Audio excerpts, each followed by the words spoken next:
Good afternoon, dear students. Today we are going to see about colorimeter and photometer. Okay, in the fifth unit, the next section is colorimeter and photometer. Okay, let's see.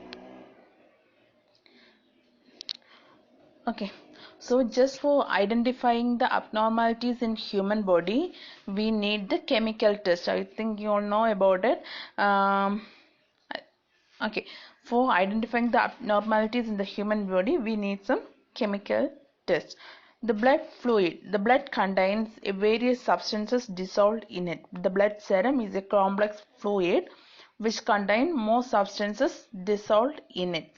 So, these substances, we know there are various substances dissolved in our blood serum. Okay, so these substances have some property of absorbing and emitting the visible light. Absorbing the light and emitting the visible light. Okay, so the nature of these substances can be determined by analyzing their absorbance and transmittance character. Okay, we know as these substances are absorbing light and emitting the light, there will be some characteristics of absorbance and transmittance. So based on this absorbance and transmittance nature, we are identifying the biological substances. Okay, next we are going to see about colorimeter. Okay, here in this video we are going to see about colorimeter as well as photometer. In this colorimeter and photometer, it works on the principle of absorbance and transmittance property of the chemical substance.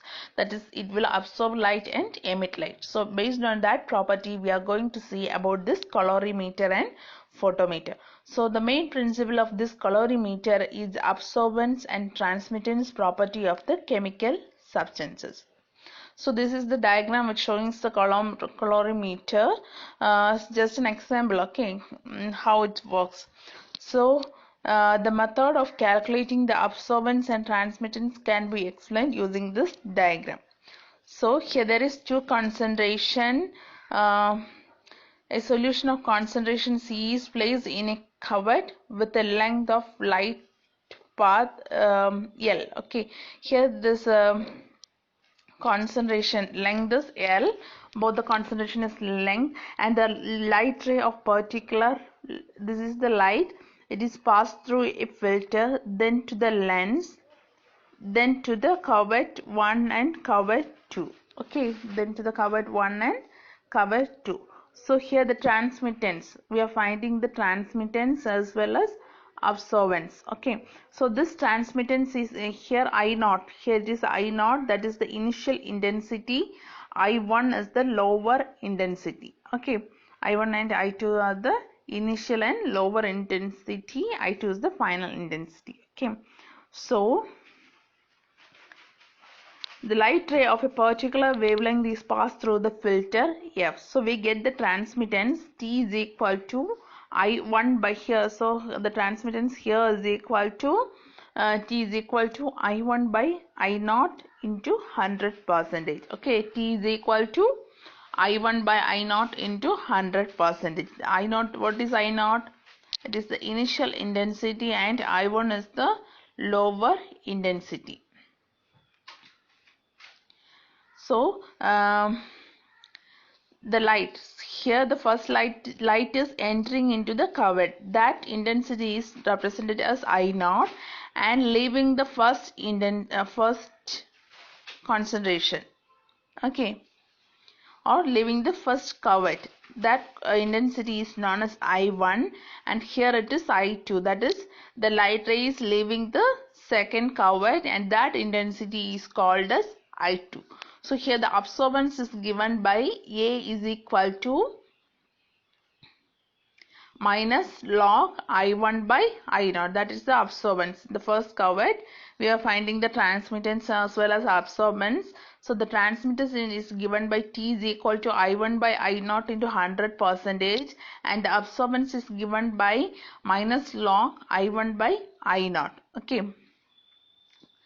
Here we know as the light is traveling from entering into the first cavity and then to the second cavity, the intensity of light will reduce. So the intensity of I2 is lower than the intensity of I1. Okay. So the total absorbance of the two liquid column can be obtained by the sum of the individual absorbance. Okay. So what about the total absorbance? Here first we find the transmittance of here T is equal to I1 by I0 into 100%.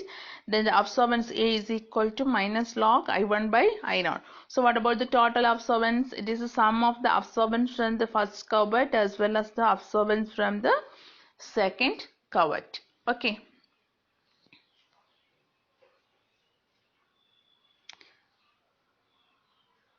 The amount of absorbance, absorption of the light depends on the number of molecules present in the liquid column or the cavity. Okay, the amount of absorbance depends on the number of molecules present in the liquid column.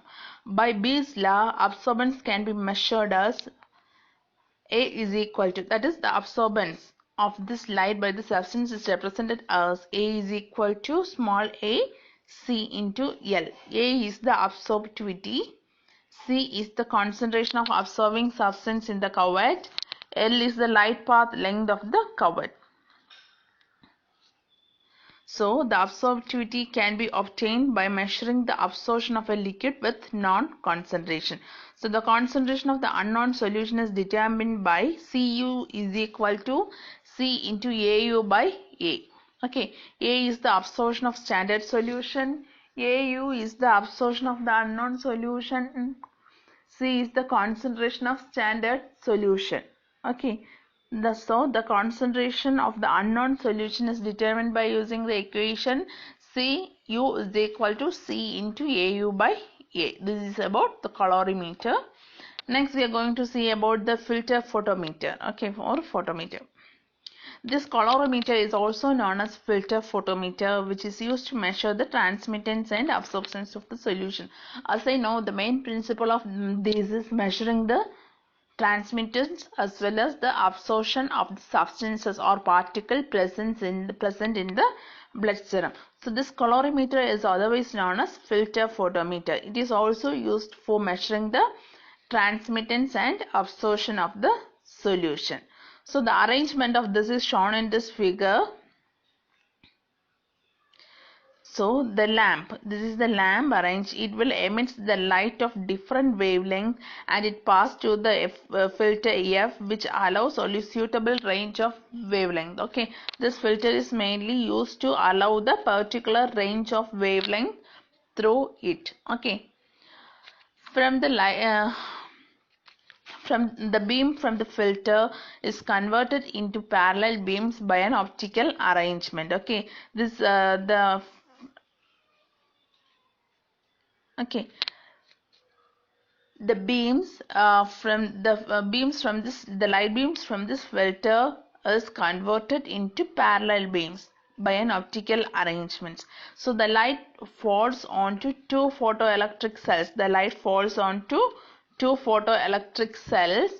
The reference cell is C reference. This is the reference cell C reference, and the sample cell. Here we are taking the sample. So sample cell is CS. If there is no samples, means the output of both the cells are same. So we are using the sample. So when the sample is placed in the light path, the output of the sample cell CS is reduced. So when we are placing a sample here, the output of this sample cell CS is reduced, and hence the potentiometer divides the output of C reference until the galvanometer shows a balance. Here there is a galvanometer, so up to when the galvanometer shows a balance, it will divide the output. Okay, so divides the output of the C reference until the galvanometer shows the balance.